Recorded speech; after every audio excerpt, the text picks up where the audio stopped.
This is Kate Swoboda, creator of YourCourageousLife.com, director of the Courageous Living Coach certification at TeamCLCC.com, and author of the book, The Courage Habit, which is available at booksellers and at Amazon. The Your Courageous Life podcast is all about going after what you want and creating and living a more courageous, emotionally resilient life. Might drop a couple of F-bombs, so maybe don't listen with your kids in the backseat of the car. And here we go with today's episode. All right, friends, topic of the day, a commitment to excellence. Sounds a little intimidating. I'm going to break down this concept in some ways that I found have been particularly helpful. And I'm actually kind of excited about today's topic because there's a way in which, in introducing it as a topic and just kind of coming out there and saying, here's what I think, I actually feel a little bit vulnerable, a little bit like people could listen to this and go, who do you think you are? Or what does this mean? Do you think that, if you have a commitment to excellence, it means you're better than everybody else? And that's not how I feel about it. So that's why I'm kind of excited to talk about it today, because the more people who take on the idea of a commitment to excellence in their lives, the more we will have people who are happier in their lives, the more we will have a world where people are capable of more. So here we go. Let's talk about what this all means, okay? I'm coming out right now and I'm saying I have a commitment to excellence. I do not have a commitment to perfectionism. Commitment to excellence is not the same as trying to be perfect or thinking you're better than everybody else. In fact, talk to anyone who has a commitment to excellence and a few common themes will emerge. So first thing, willingness to take responsibility for your intentions, actions, behaviors, responses, your attitudes in every single situation. This doesn't mean control. You're not able to control all of the variables, but you can take responsibility for your intentions, your actions, your behaviors, your responses, your attitudes. Another piece of commitment to excellence is regularly checking in with yourself to see if you're living according to your values and your integrity. In fact, such a deep desire to live in alignment with your integrity that you will search yourself to find the places where you aren't doing that intentionally before anybody else notices. There's an understanding of what is and isn't a priority. Notice again, I didn't say you had to be perfect about this. I have certainly made mistakes thinking something was a priority and then realizing later that it really wasn't. But part of the commitment to excellence is actually saying to yourself, I want to understand what is and isn't a priority. And those regular check-ins with yourself that I just mentioned, a willingness to take responsibility for different parts of your life that I mentioned, those are the things that help you to recognize where maybe something isn't a priority that you thought was. A commitment to excellence means making a decision to face all fears directly rather than fighting them away or pretending that they aren't there. Commitment to excellence means awareness of common weak spots or places where you are inclined to justify and make excuses, and a refusal to justify or make excuses. So a commitment to excellence is about wanting to see what those spots are and do things to address them, not avoid them. And I got to tell you, this, for as intimidating as it sounds, and I'm going to talk about the intimidation factor in today's episode, and I'm going to talk about perfectionism and how to not get caught in perfectionism as part of your journey with a commitment to excellence. But as you get stronger with this commitment to excellence thing, it actually gets kind of exciting to find out what the weak spots are. I mean, imagine that, right? Instead of a life where it's like, oh, weak spot, it feels awful. It being like, oh, that's a weak spot I hadn't even realized. This is kind of interesting. Well, then let's roll up the sleeves and see what we can do here. Like it gets kind of exciting. I know that sounds weird. It used to sound weird to me when I was at the beginning of this, but it does get exciting. A commitment to excellence is a willingness to address those weak spots proactively before they can hook you, combined with a willingness to admit to mistakes and do what can be done to learn from them and take corrective action. I'll give the example of sometimes when I need to have a difficult conversation with someone who is working with me. I've been given feedback in the past that my directness can land with people as a harsh criticism, and that's certainly not my intention. So if I know that I've been given feedback from multiple people that my directness can sometimes land for them as a harsh criticism, then what I want to do is proactively address that before I get hooked in a situation where I'm doing it again, unconsciously. So I want to think before I go into a discussion with someone about how my directness might land for them. And I want to go, okay, what's my intention here? How can I set an intention that is about shifting out of that paradigm? What are some behaviors I can offer? What are some attitudes that I can take on? And certainly, if I find that I am being direct with someone in a way that is not landing for them with kindness, or that's landing for them as being hypercritical, I want to be clear about where I end and they begin. So what of their interpretation is theirs and not mine. But I also want to take responsibility for the most positive possible outcome in this interaction. So it's a nuanced kind of thing, and I hope that's really emerging.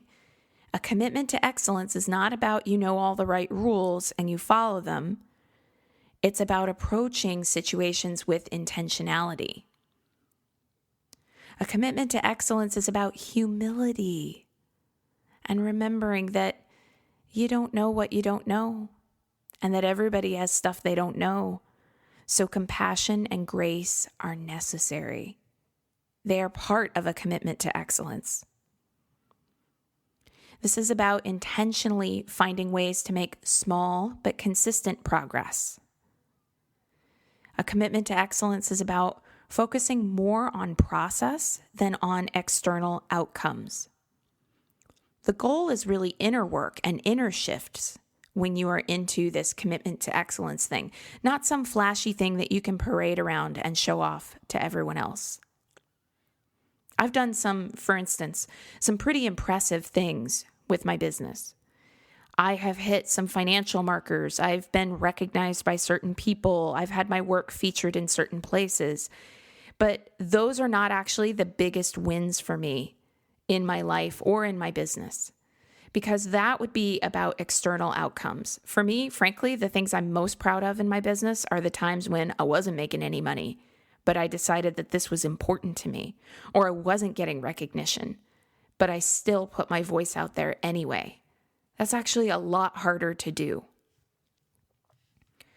So I'll review these one more time just so you can think about what these pieces are, these component parts are. And if you're listening to the podcast and you actually want this all written out, head to my website, yourcourageouslife.com, and find the piece, Commitment to Excellence. You can even search in Google, Your Courageous Life, Commitment to Excellence, and this should pop up. Or you can actually type out the entire URL, which is yourcourageouslife.com/commitment-to-excellence, and you should get there. So commitment to excellence is willingness to take responsibility for your intentions, actions, behaviors, responses, attitudes in every single situation. Regularly checking in with yourself to see if you are living according to your values and integrity. Understanding of what is and isn't a priority. Making a decision to face all fears directly rather than fighting them away or pretending that they aren't there. Awareness of common weak spots or places where you're inclined to justify and make excuses, and a refusal to justify or make excuses. Willingness to address those weak spots proactively. Willingness to admit to mistakes and do what can be done to learn from them and take corrective action. Humility and remembering that you don't know what you don't know. Intentionally finding ways to make small but consistent progress. making the entire process about you, not about comparisons, focusing more on process than on external outcomes that involve others. The goal is the inner work, the inner shifts. That is a commitment to excellence. Now, deep breath, right? Because when you don't yet have a commitment to excellence in place in your life, that list will sound like a lot of work. It'll sound intimidating. Maybe way too straight-laced, like it wouldn't be fun. It'll definitely sound like way too much pressure to possibly live up to. And that pressure, therein lies the fundamental misunderstanding of what it means to live your life from a place of excellence, to have a commitment to excellence. This is the fundamental misunderstanding of what it means to try to live your life this way. A commitment to excellence is not the same as trying to be perfect. People confuse the two all the time. A commitment to excellence is not the same as trying to be perfect. So let me break that down. Trying to be perfect is just perfectionism. And it differs from a commitment to excellence in many key ways. So perfectionism monitors all of the intentions and the actions, the behaviors, the responses, the attitudes in every situation, and adheres to a rigid code of behavior and adds a walloping dose of insults when you don't meet that rigid code.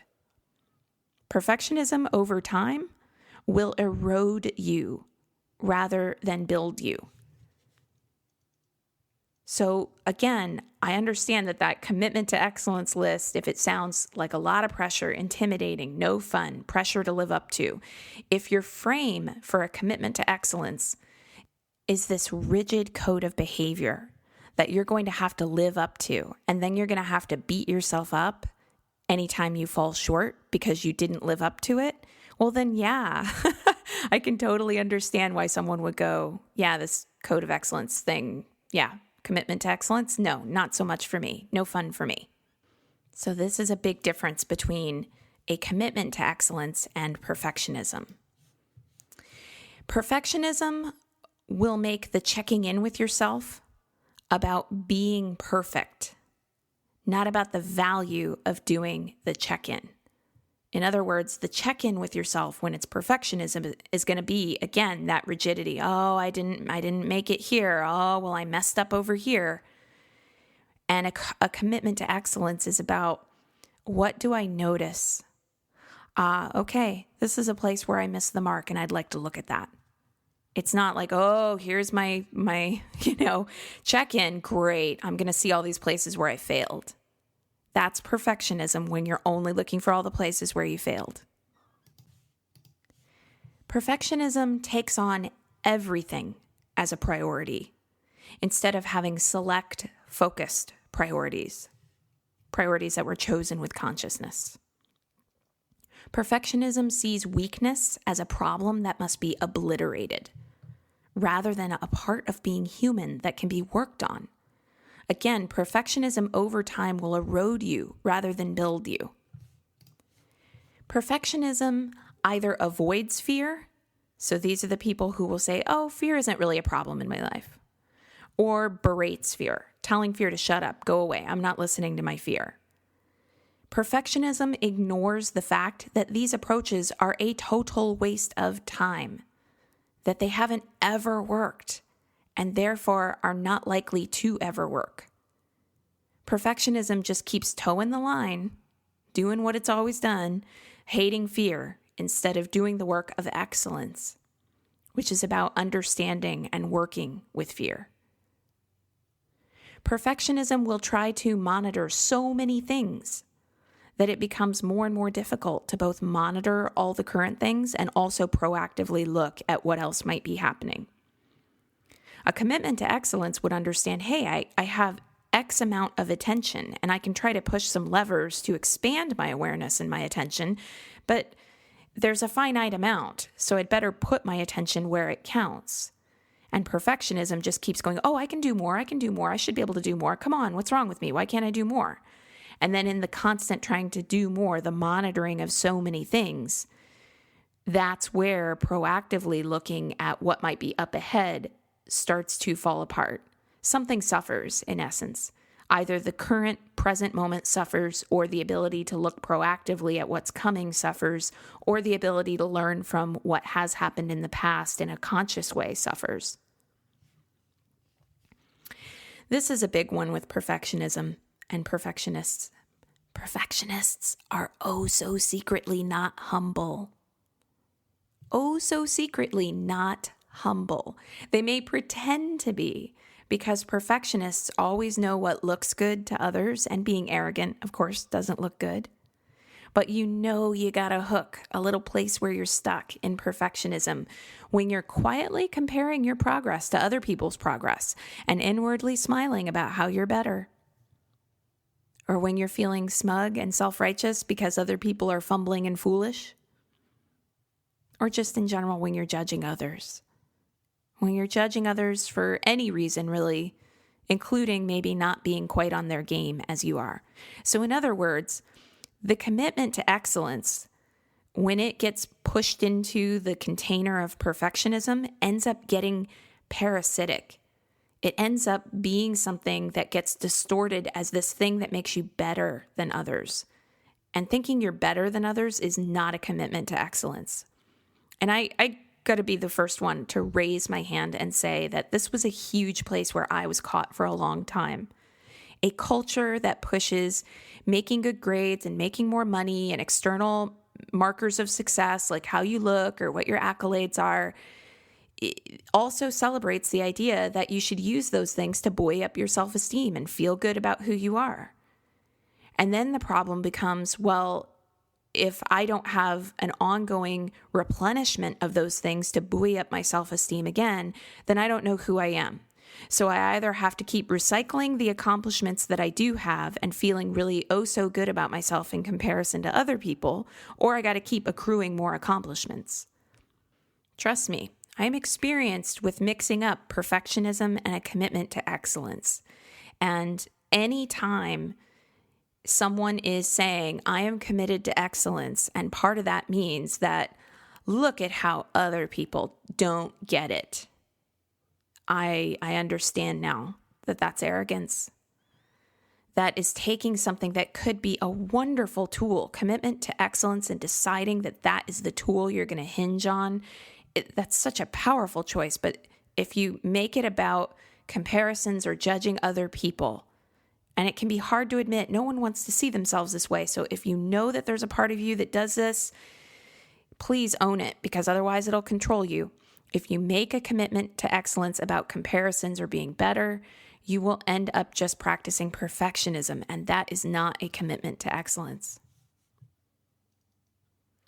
Perfectionism will have you trying to do all the things, not making small but regular and consistent doses of progress.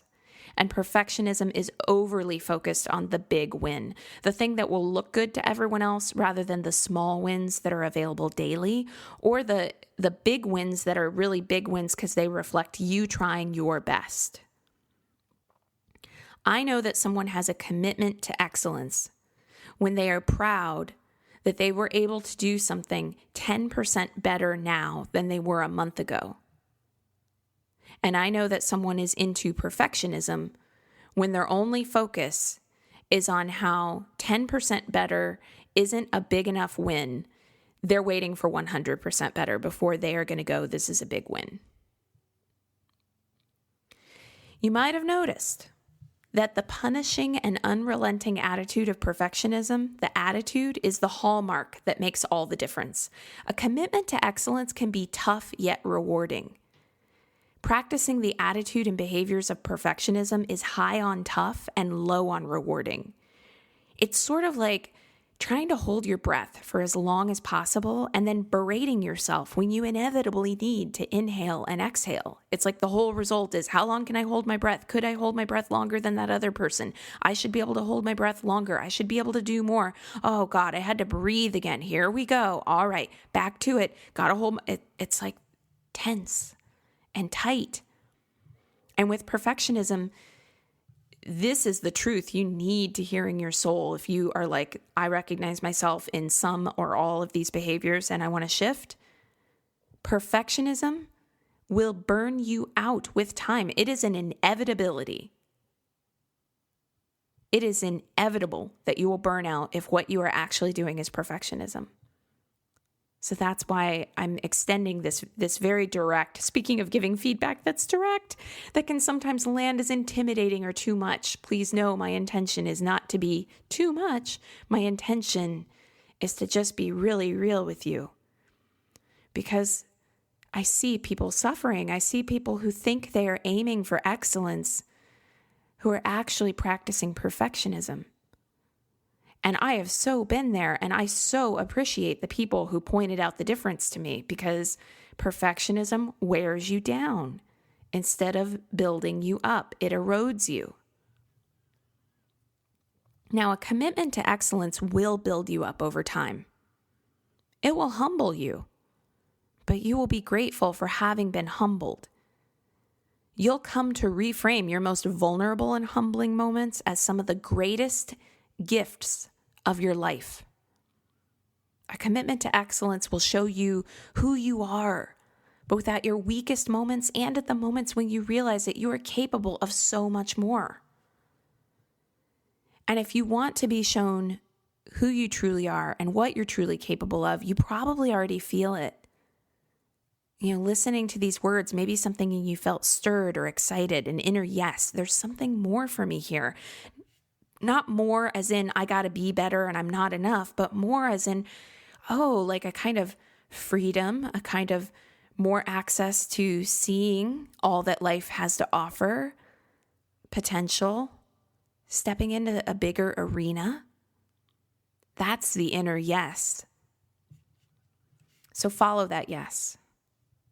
And if you want some concrete ways to follow that yes, here are a few ideas to get you started. So first things first, put some kind of visible marker up that will remind you of your commitment to excellence. You could print out the article on yourcourageouslife.com, Commitment to Excellence, and post that somewhere visible in your home or at your office. You could simply write down on a Post-it note, I am committed to excellence. And this idea that's really common in our culture, I think it comes from this idea that you're born with it or you're not, or maybe people who have been practicing a commitment to excellence make it look easy somehow. It might seem like something you just do without any helpful prompts, but that's actually a fiction. People who practice a commitment to excellence are regularly reminding themselves in some way of what their commitment to excellence is. They are reading things, they are putting up reminders, they have daily check-ins with themselves. It's not just like this thing you're just kind of out there doing, oh yes, here I am, just walking through the daisies, committed to excellence. It's actually something that they're putting conscious attention on. I personally have things that inspire me and remind me of my commitment up in my office and elsewhere in my home. And without those reminders up, it would be harder to stay committed to excellence. It would be harder, and I don't want it to be harder. I want it to be easier. I want to give myself every advantage that I can to live in this way. Second idea, surround yourself with others who commit to excellence. And this won't mean abandoning your current friends, by the way.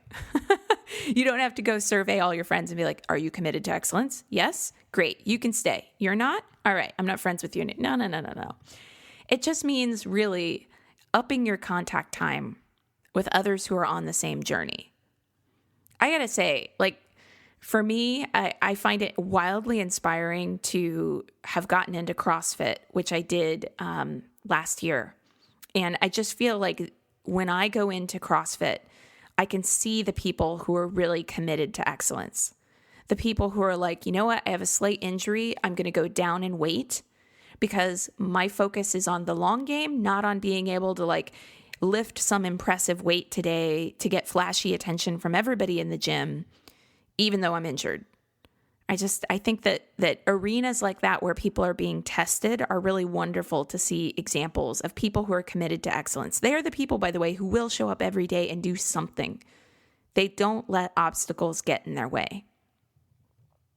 You could become part of communities where people share values of courage and integrity. I'm the director of the Courageous Living Coach certification. I train life coaches. One of the things that we embed into our training is personal work. Instead of training coaches to go out into the world and talk to everybody else about integrity, one of our first questions for coaches is, how about your integrity? You, the coach, the person in this training program. How are you honoring the value of courage? How are you honoring the value of integrity? Where is your accountability off? Or consider that person whose integrity you've always admired. Get a dinner on the books just to talk about life. Listen to podcasts where a commitment to excellence is the backbone of the podcast. I'd like to think this one is. So surround yourself with others who commit to excellence. Third idea, take charge of your time. Commitment to excellence. You want to put that into your life? Take charge of your time.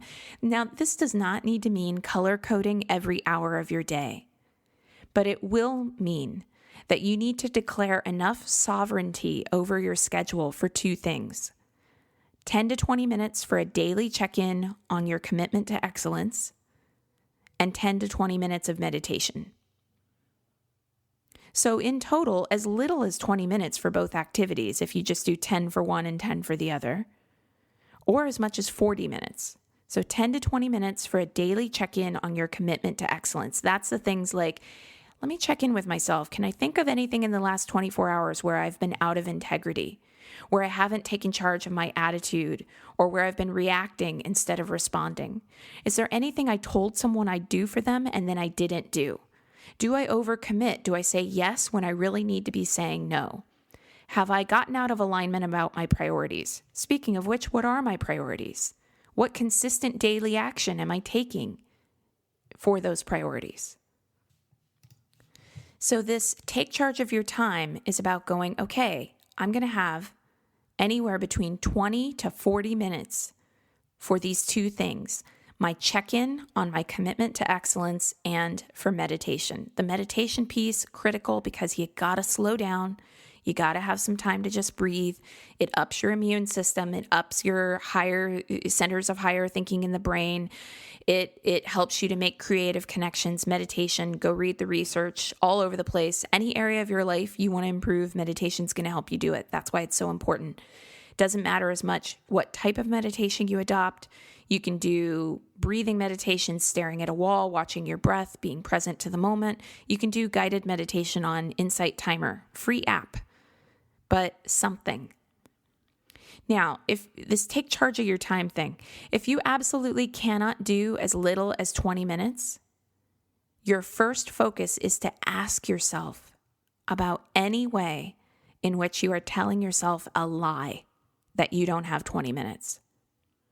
So if your thought is, oh, I don't have 20 minutes for this stuff, your first focus is to ask yourself about any way, really, truly, and if you're committed to excellence, you'll find it, any way that you are telling yourself a lie that you don't have 20 minutes. 99% of the time when someone tells me they don't have time for a practice like this, they're lying to themselves. It's not intentional. I understand why you would. It is really a big, courageous step to decide to take charge of your time. You will probably have to run up against some uncomfortable truths about how you arrange your time. If you 100% do not believe that you have 20 minutes, and I'm sitting here saying, I bet you do, to find that 20 minutes, you might have to run up against some hard truths. There might be some places where you people please and you tell other people yes, and then end up telling yourself a no, and that doesn't work. Or there might be some places where you tell yourself you don't have the time, but you really do. And I have so been there. So this is the work. Take charge of your time. And if you truly don't think you have a minimum of 20 minutes, Make it your focus to let go of other things in your life that don't mean as much to you or that erode your commitment to excellence. That's internet surfing, Pinterest, Netflix and chill, shooting the shit on text messaging. This is important. Taking charge of your time is important. We're only talking about 20 minutes. There are a lot of minutes in the day. We're only talking about 20. And you could do any combination of that you like. You could do 10 minutes in the morning, 10 minutes at night. You could do 20 minutes all at once. You could do 20 minutes at the end of the day. Nobody's saying that you have to get up at the ass crack of dawn and meditate, or else you're not doing it right. That would be perfectionism. Commitment to excellence is about, did you do it and do it to the best of your ability? Perfectionism is about, here's some way that it's supposed to look, and if you fall short of that in any way, you're a failure. And that's just not what we're pushing here. Fourth idea, and this is a big one too. Get clear on why excellence matters for you, which is really to say, get clear on the value of your life. Get clear on the fact that your life matters. Get clear on the fact that none of us ever get as much time on this earth as we want or deserve. So this means that every day needs to count. You don't ever want to look back on your life with regret. So get clear now on why excellence matters for you. Get clear on how painful it would be to take your last breath and never have written that book that you know you have in you, or never have forgiven your mother, or never have contributed to a cause greater than yourself, or never have used your body physically in all the ways that it is capable of moving. Whatever it is for you, right? Maybe you don't want to write a book. Maybe you don't need to forgive anyone in your life. Maybe your stuff is something else. Whatever your stuff is, get clear on how painful it would be to take your last breath and not have used the time you have here for those things. You could also get clear on how much the world needs you to step forward.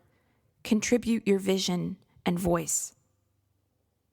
Get clear on the fact that every single person who has ever done or said anything that helped you live a better life had to get over their own fears of, well, what if I'm not good enough? Or who am I to da-da-da, all that. Really think about this for a moment. If those people had not done that work to become the people they became that helped you, your life would not be the same right now. So please, stop with the, what if I'm not good enough? What will other people think? Who am I to? It wouldn't be a good idea. Do the thing that you are meant for. Because somebody in the world is waiting for you to do that thing, and you have no idea when. Just by being yourself, you will be someone else's gift. Get clear on why excellence matters for you. Get clear on the fact that none of us ever get as much time on this earth as we want. Get clear on the fact that you will not look back on your life and go, I could have done more, but I was watching Netflix. I could have lived more, but I was too busy in my resentment. I could have explored the world more, but I was too busy telling myself I'm not a runner or I can't do that physically. When we get into perfectionism, we shortchange ourselves. When we hide out, we shortchange ourselves. And you can stop shortchanging yourself right now. You can commit to excellence now, right here, right now, like now, as in now. You can commit now. It requires no special ceremony, right? There's no training program you have to do first. There's no license. There's no certification for you to decide to commit to excellence now. It requires no special skill to decide to commit to excellence now, not tomorrow, not Monday, not when you've thought about it more, now. And the best part to me is that committing to excellence, doing this work, anytime you do deep work, there is a 100% success rate. I was interviewed for a podcast recently. I want to say that it was the Ridiculously Human podcast. Go look them up. They're great. And I want to say it was on that podcast that I talked about this concept of going into this work. There's a 100% success rate. It's the best possible odds when you really decide to do this work. You will succeed. You just will. There's no person alive who is committed to excellence in her life who has not seen excellence emerge. Because again, this isn't about flashy external results.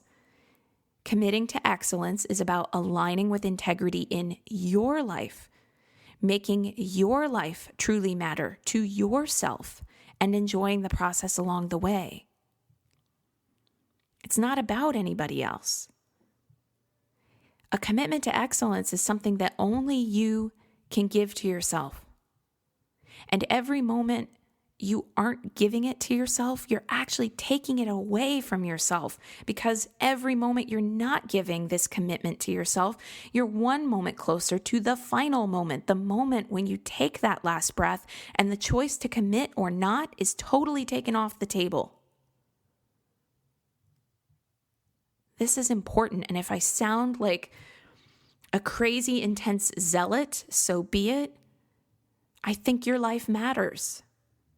I think your contribution matters. I think that even if you don't see it yet, and the only way for you to see it is for you to decide to commit to excellence. Again, you can commit right now, literally. Whether or not you live this way starts and ends with you right now. This requires no special skill. You do not have to be inordinately talented to commit to excellence. You only need to be willing. So the question is, are you? All right, that's today's podcast. Thank you so much for listening to today's episode. You know you can continue the work and the fun if you want to.